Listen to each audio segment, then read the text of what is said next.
This channel does not promote any violent, harmful, or illegal activities. All content provided by this channel is meant for an educational purpose only. এখনো পর্যন্ত 10 লক্ষ নাম বাদ পড়েছে এসআইআরে। এই পর্যন্ত প্রাপ্ত তথ্যের ভিত্তিতে জানিয়েছে নির্বাচন কমিশন, এই 10 লক্ষের মধ্যে 6.5 লক্ষ মৃত ভোটার রয়েছে। এছাড়াও রয়েছে একাধিক জায়গায় নাম স্থানান্তরিত এবং নিরুদ্দেশ ভোটারও। সবচেয়ে বেশি 10% নাম বাদ গিয়েছে উত্তর কলকাতায়। খবর সূত্রের বিএলওদের থেকে প্রাপ্ত তথ্যের ভিত্তিতে এই হিসাব মিলেছে। তারা বাড়ি বাড়ি ঘুরে ফর্ম বিলি করতে গিয়ে এই তথ্য পেয়েছেন। সব এনিউমারেশন ফর্ম জমা হওয়ার পরে চূড়ান্ত হিসাব পাওয়া যাবে। এনুমারেশন ফর্ম জমা দেওয়ার প্রক্রিয়াই এখনো শেষ হয়নি, তাহলে এই তথ্যটা এলো কোত্থেকে?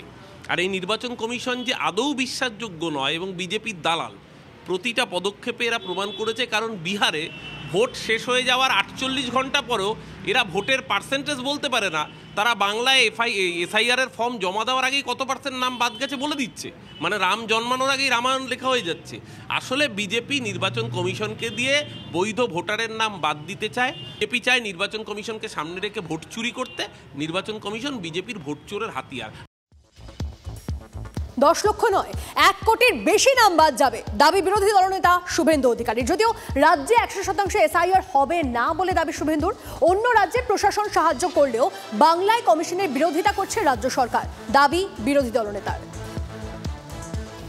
কে বা কারা রটিয়ে দিলেন মাত্র 10 লক্ষ বাদ গেছে? কে? নাম লিখে রাখুন। আমি না 95 সাল থেকে ভোটে লড়ছি। 1 কোটির উপরে যাবে, নিচে নামবে না।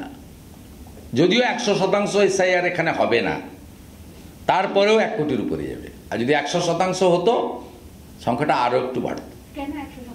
হবে না, কারণ ইলেকশন কমিশন বিহার সরকারের সাহায্য পেয়েছে, পশ্চিমবঙ্গ ছাড়া বাকি 11টা রাজ্যে ইনক্লুডিং তামিলনাড়ু সেখানকার সরকারের সাহায্য পাচ্ছে। এখানে সরকার বিরোধ করছে, মুখ্যমন্ত্রী মিছিল করছেন, মুখ্যমন্ত্রী ধমকাচ্ছেন।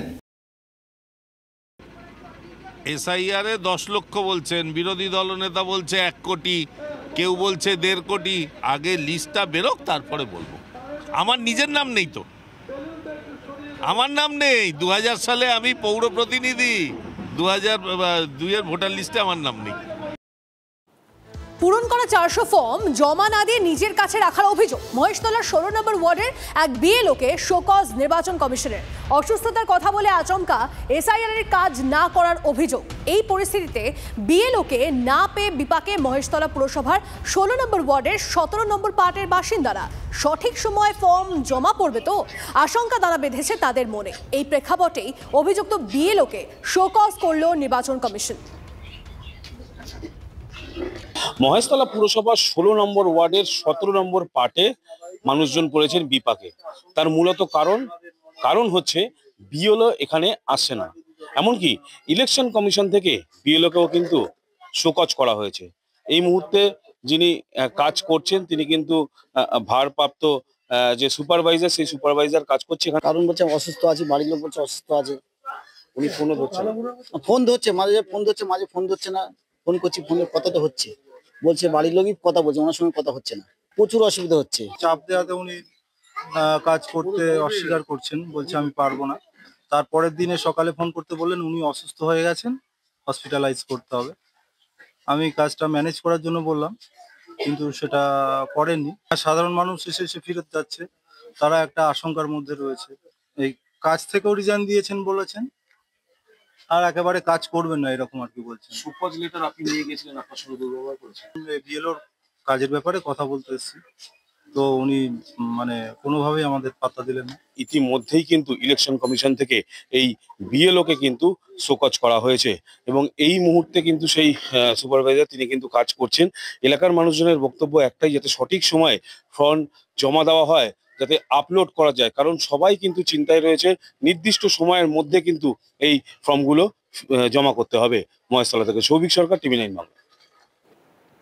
2002 এর লিস্টে নেই গোঘাটের তৃণমূল নেতা শেখ কাদেরের পরিবারের নাম। তৃণমূল করায় গোটা পরিবারের নাম বাদ দেওয়ার অভিযোগ। তৃণমূলের প্রাক্তন 2 পঞ্চায়েত সদস্য সহ ওই পরিবারের 6 জনের নাম 2002 সালের তালিকা থেকে উধাও। তৃণমূল করায় নাম বাদের অভিযোগে কমিশনকে নিশানা, কমিশন বিজেপির কথায় চলছে বলেও অভিযোগ, খারিজ গেরুয়া শিবিরের। 98 সালে শ্যামবাজার গ্রাম পঞ্চায়েতের তৃণমূলের জিতা ক্যান্ডিডেট আমার মায়ের তো নাম নেই, আমাদের কোনো সপরিবারের নাম নেই, কিন্তু এই নির্বাচন কমিশনের ব্যর্থতা। আমরা রাজনীতি করি বলে, তৃণমূল করি বলে দেখে দেখে আমাদের নাম নাই, সেটা নির্বাচন কমিশন ভাববে আমাদের পূর্বপুরুষের নাম আছে, আমাদের নামটা কেন নেই। শ্যামবাজার গ্রাম পঞ্চায়েতের অন্তর্গত লালপুর গ্রামের যে প্রাক্তন পঞ্চায়েত মেম্বার এবং তার পরিবারের আরও 6 জন 2002 সালের ভোটার তালিকায় তাদের কোনরূপ নাম নেই। উনি যদি বৈধ হয়ে থাকেন, ওনার পরিবার বৈধ হয়ে থাকে, অবশ্যই তাদের নাম আসবে। আর উনি যদি অবৈধ হয়ে থাকেন তাহলে কিন্তু নির্বাচন কমিশন ওনার পক্ষে নিশ্চয়ই যথোপযুক্ত ব্যবস্থা গ্রহণ করবেন।